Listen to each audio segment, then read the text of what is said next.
Hello mga mare! Welcome to my mini vlog.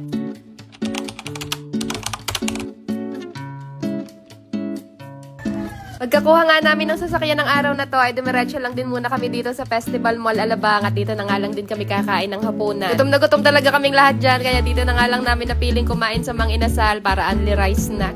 Sa sobrang pagka-excited ko kasi talaga ng araw na yan mga mare, hindi na rin nga ako masyadong nakakain ng ayos sa bahay kanina at ngayon ko na nga lang naramdaman yung gutom. At pagkatapos naman nga namin kumain, eto dumiretso lang din muna kami dito sa Kidsuna para mag-enjoy din naman ang mga bata kahit paano. Habang busy nga ako ng pagbabayad dun sa counter, eto at nakapuslit pala yung batang maliit, kaya yun at napatakbo tuloy yung papa niya at nahubad pa nga yung tsinelas. Kaya hindi nga talaga namin pwedeng malingatan tong batang to kahit saglit dahil malingat nga lang kami kung saan-saan na kagad nagtatatakbo. Kapasok pa nga lang namin dito ay wala na talaga kagad sinayang na oras tong batang maliit at diretso na talaga siya kagad naglaro. Pati din nga tong kuya namin mga mare, ayan, at talagang hindi rin nagpatalo. At eto naman nga ang ate naming nonchalant ba yung tawag doon, ayan, at tamang upo lang dito sa gilid. Medyo nagdadalaga na rin kasi talaga mga mare, kaya siguro hindi na rin siya masyadong mahilig maglaro-laro. Kaya kapag pumupunta nga kami sa mga ganitong palaruan mga mare, etong batang maliit na lang talaga yung pinaka nag-e-enjoy. Nako, wala talaga siyang tigil ng kakatakbo at kakatalon dyan. Napagod na nga lang ako nakakahabol sa kanya, pero siya ay talagang hyper na hyper pa din. Sarap lang talaga pagmasdan itong tatlong inakay ko kapag nga ganyan, nasama-sama silang naglalaro at nag-e-enjoy.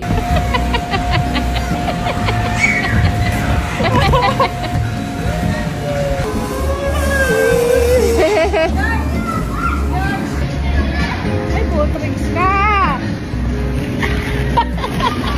Na-amaze din nga ako sa Kidsuna na itong mga mare dahil sobrang laki at sobrang lawak talaga. At ang sabi din nga ng staff sa amin, eto na raw yung pinakamalaking Kidsuna sa buong Pilipinas kung hindi ako nagkamali ng dinig. 350 pesos pala yung bayad dito for 90 minutes at 400 pesos naman for 3 hours. Kaya laking sulit talaga kung yung 3 hours na lang yung kukunin nyo. Nagkamali nga ako dyan mga mare dahil yung 90 minutes nga lang yung nakuha ko. Ang akala ko kasi baka magsawa lang sila kapag ka sobrang tagal. Pero nung natapos na nga yung oras namin, ayaw pa rin umalis nitong batang maliit. Kaya ang ending ay nag-extend pa ulit-tuloy kami, kaya mas napamahal tuloy yung bayad. Nung natapos na nga yung oras namin, tinawag ko na rin tong batang maliit at hindi naman na siya ulit umiyak. Yun nga lang, ang problema ay ayaw niya nakisoli itong laro ang pala. Inaalo-alo pa nga siya ng mga staff dyan, pero ayaw niya talagang ibigay, kaya ang ending mga mare, nagkaiyakan pa nga ulit kami pagkalabas namin ng Kidsuna. At kinabukasan naman nga mga mare, pagkatapos naming mananghalian, eto at bumiyahe naman kami papunta sa amin sa Batangas. Eto nga yung unang medyo long drive namin gamit si Lily at tawang-tawa nga tong lola ko at saka yung mama ko pagkakita nga nila dito sa bagong sasakyan. Ito nga ang dahilan mga mare kung bakit bigla kaming napauwi dito sa Batangas dahil okay na nga daw yung plano na ipapagawa naming munting bahay dito sa Batangas. At ito na nga mga mare ang konting pasilip sa magiging itsura nga ng ipapagawa naming munting mansyon. Bale 85 square meters yung magiging kabuoang sukat niya at hindi naman siya ganong kalakihan pero di hamak naman na mas maluwag to kumpara sa tinitirahan namin ngayon. Magkakaroon lang din ng konting revision dahil 2 bedrooms nga lang yung unang plano pero ginawa na lang naming 3 bedrooms. Nagpirmahan na rin kami ng kontrata at nagbigay na rin ako ng paunang bayad at etong si Tito Heber nga pala yung nakuha namin contractor dahil siya talaga yung pinakabatikang contractor dito sa amin. Nakatawa lang mga mare dahil ayan at nagpagawa na rin pala siya ng tarpaulin. Bale sa susunod na Lunes na mag-uumpisa ang paggawa ng bahay kaya grabe sobrang excited na talaga ako. I-update ko na lang ulit kayo sa mga susunod nating vlog kaya paano mga mare, good night na muna at ayun lang muna ulit for today.